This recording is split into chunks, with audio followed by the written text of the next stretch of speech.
কে cross ভোটিংয়ে অংশ নিল এবং কে আলটিমেটলি বেইমানিটা করলো, আজকে সেই নিয়ে এলাম এই সন্ময় স্পিক্সের এই বিশেষ প্রতিবেদনে। গতকাল উপরাষ্ট্রপতি নির্বাচন হয়ে গেছে, আপনারা জানেন 17তম উপরাষ্ট্রপতি নির্বাচন, এবং সেই উপরাষ্ট্রপতি নির্বাচনে দুপক্ষ অর্থাৎ এনডিএ জোট এবং ইন্ডিয়া জোট সম্মুখ সমরে নেমেছিল, সরাসরি চোখে চোখ রেখে সেই নির্বাচনের দিকে অংশগ্রহণ করেছিল।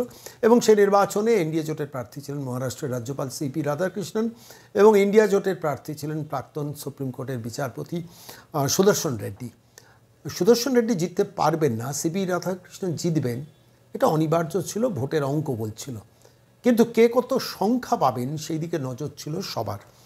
ইন্ডিয়া জোট মোটামুটি একটা ক্যালকুলেশন করেছিল যে 324 জন, আবার বলছি 324 জন সাংসদ, লোকসভা এবং রাজ্যসভার সাংসদরাই তো ভোট দেন উপরাষ্ট্রপতি নির্বাচনে।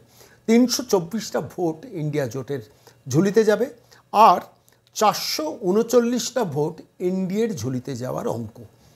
প্র্যাকটিক্যালি 98% ভোটার ভোট দিতে গেছেন। এখানে এই উপরাষ্ট্রপতি নির্বাচনে কোনো হয় না, হুইপ জারি করা হয় না, অর্থাৎ কে কাকে ভোট দিচ্ছেন সেটা দেখিয়ে নিজস্ব দলীয় প্রতিনিধিকে দেখিয়ে ভোট দেওয়ার কোনো প্রয়োজন হয় না, মানে কোনো নিয়ম নেই এক।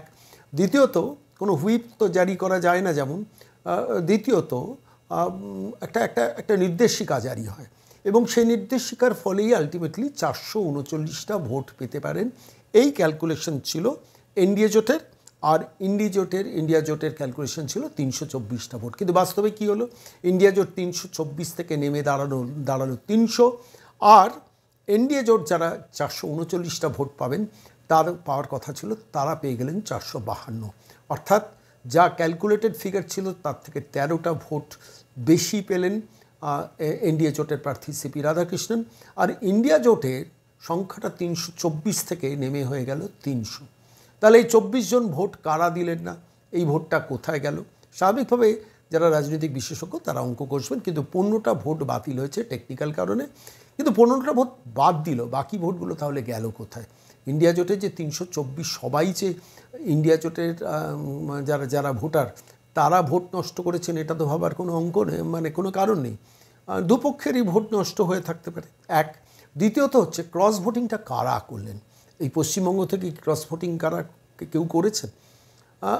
সন্দেহ করা যেতেই পারে। আমি কেন আপনাদের একটা নিশ্চিত তথ্য দিয়ে বলছি। প্রথম কথা হচ্ছে মানে যে ক্যালকুলেটেড ফিগার সেইখান থেকে এনডিএ প্রার্থী 13টা ভোট বেশি পেয়েছে, যা ক্যালকুলেটেড ফিগার সেইখান থেকে 24টা ভোট ইন্ডিয়া জোটের প্রার্থী রাহুল গান্ধী এবং তৃণমূল কংগ্রেসের যিনি প্রার্থী ছিলেন তিনি 24টা ভোট কম পেয়েছেন। এবার প্রশ্নটা হচ্ছে, এই ভোটগুলো হচ্ছে ফার্স্ট প্রেফারেন্সিয়াল ভোট হিসেবে বলা হয়। সিপি মুডি যিনি রাজ্যসভার সেক্রেটারি জেনারেল, তিনি যখন ফলাফলটা ঘোষণা করলেন, এই ঘোষণার মধ্যে কিন্তু একটা জিনিস পরিষ্কার হয়ে গেল যে কেউ কেউ ক্রস ভোটিং করেছেন, কেউ কেউ আবার পরিষ্কারভাবে ভোট নষ্ট করেছেন। দুপক্ষেরই হতে পারে, আমি সেই অঙ্কে যাব না। কিন্তু কারা করতে পারেন এই পশ্চিমবঙ্গের ক্ষেত্রে? আমি একটা তথ্য আপনাদের কাছে দিয়ে দিই। পশ্চিমবঙ্গ থেকে একজন অ্যাসিস্ট্যান্ট রিটার্নিং অফিসার ছিলেন, তিনি হচ্ছেন শতাব্দী রায়, তৃণমূল কংগ্রেসের। আর কংগ্রেসের যারা সহ রিটার্নিং অফিসার ছিলেন তাদের মধ্যে মণিকম ট্যাগর এবং নাসির হোসেন, এই দুজন ছিলেন। তো পশ্চিমবঙ্গ থেকে কল্যাণ বন্দ্যোপাধ্যায় থাকলেন না কেন? পশ্চিমবঙ্গ থেকে শতাব্দী রায় থাকলেন কেন? যাই হোক, সেটা দলের সিদ্ধান্ত, বলার কিছু নেই। কিন্তু স্বাভাবিকভাবে পশ্চিমবঙ্গ থেকে কেউ কি ক্রস ভোটিং করেছেন? আমার এই সামগ্রিক প্রতিবেদনের মধ্যেই এটা তো পরিষ্কার হয়ে যাচ্ছে। এটা একটা সুইট রিভেঞ্জের জায়গা ছিল এই উপরাষ্ট্রপতি নির্বাচন, যে কিছুদিন আগেই রাজ্যসভা লোকসভা সাংসদদের মধ্যে এই পশ্চিমবঙ্গের সাংসদদের ব্যাপার নিয়ে তৃণমূল কংগ্রেসের আভ্যন্তরীণ কাজিয়া, সেটা আপনারা সবাই দেখেছেন, সবাই জানেন। কিন্তু তার মানে যে কেউ সুইট রিভেঞ্জ নিয়েছেন আমি এটা বলছি না, কিন্তু লজিক বলছে সুইট রিভেঞ্জ নেওয়ার একটা কারণ আছে, এবং সেই কারণটা এই পশ্চিমবঙ্গের মাটি থেকেও হয়ে থাকতে পারে। হয়েছেই আমি বলবো না, কিন্তু পশ্চিমবঙ্গের মাটি থেকে হওয়ার যথেষ্ট লজিক্যাল গ্রাউন্ড আছে। আমি আজকে এইটুকু বলি, শুধু শেষ করব। 767 জন ভোট দিয়েছেন, 752টা ভ্যালিড ভোট, 15টা ভোট নষ্ট হয়েছে। এটা ভোটটা সিক্রেট ভোট, কেউ কাউকে দেখিয়ে ভোট করতে পারবে না, এবং কোনো হুইপ জারি কোনো রাজনৈতিক দল করতে পারবে না। সুদর্শন রেড্ডি ইন্ডিয়া জোটের প্রার্থী পেয়েছেন 300 ভোট। সিপি রাধাকৃষ্ণন এনডিএ জোটের যিনি প্রার্থী মহারাষ্ট্রের যিনি রাজ্যপাল তিনি পেয়েছেন 452টা ভোট। ম্যাজিক ফিগার ছিল 386টা। প্র্যাকটিক্যালি সিপি রাধাকৃষ্ণন জিতবেন, এটা অনিবার্য ছিল, এটা নিয়ে কোনো বিতর্ক ছিল না। কিন্তু কত মার্জিনে জিতবেন এবং কেউ ক্রস ভোটিং করবেন কি না, এইটা নিয়ে মানুষের উৎসাহ ছিল।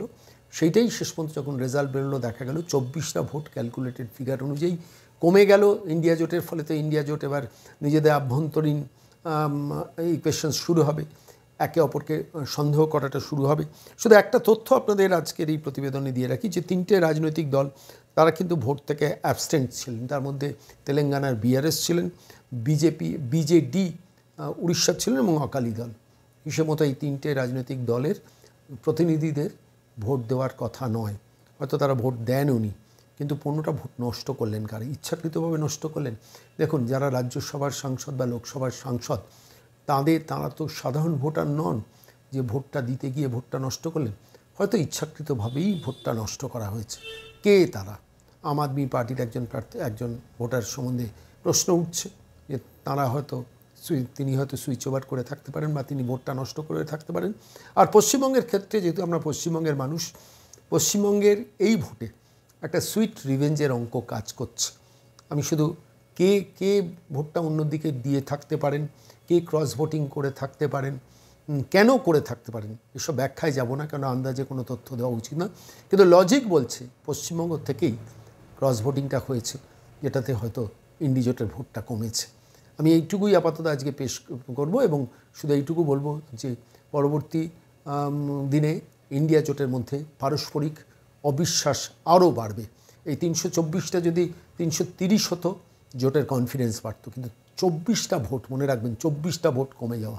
আমি তর্কের খাতিরে, যুক্তির খাতিরে ধরে নিলাম যে 15টা ভোট নষ্ট হয়েছে 24টার মধ্যে, তাহলেও তো 9টা ভোট কম পেয়েছে। এক। দ্বিতীয়ত হচ্ছে সব ভোট ইন্ডিয়া জোটেরই কমবে কেন, সেটাও তো পরবর্তী প্রশ্ন। এরকম হতে পারে যে 452 জন ভোট দিয়েছেন এনডিএ জোটের, তার থেকে অনেক বেশি সংখ্যা তারা পেতে পারতেন, সেখান থেকে হয়তো কিছু ভোট নষ্ট হয়েছে। কিন্তু যে ভোটই নষ্ট হয়ে থাকুক না কেন, এই ভোটটা ইন্টেনশনালি নষ্ট করা হয়েছে কি? আমার নিজের ধারণা ইন্টেনশনালি নষ্ট করা হয়েছে। তার কারণ রাজ্যসভা লোকসভার সদস্যরা এত অজ্ঞ নয়, যারা লোকসভা নির্বাচনে জেতেন একটা সংসদীয় ক্ষেত্র থেকে, বা যারা রাজ্যসভায় যান, তারা এতটা অশিক্ষিত নন যে ভোট দিতে গিয়ে ভুল করে ভোট নষ্ট করবেন। সেটা দুটো একটা হতে পারে। তাই বলে 15টা 24টা ভোট কম হবে, এখানে লুকিয়ে রয়েছে অঙ্ক এবং লুকিয়ে রয়েছে উত্তর। এবং আমার নিজের ব্যক্তিগত বিশ্বাস, এই পশ্চিমবঙ্গের খুব প্রভাব শক্তিশালী কারুর হয়তো ক্রস ভোটিং হয়েছে, ইন্ডিয়া জোটের ফেভারে নয়, ইন্ডিয়া জোটের এগেনস্টে।